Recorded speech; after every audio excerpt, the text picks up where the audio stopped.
Want to use Python and Android? See this video.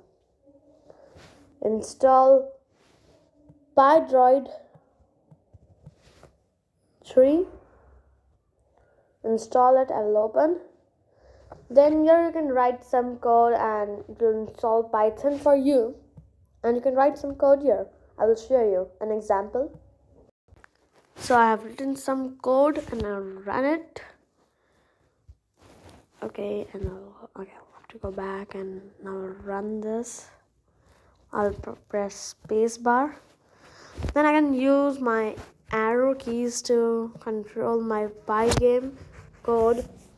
It is not like this that you have to only write code in Pygame. You can write code in OS, Pandas, 3D. All the modules are supported.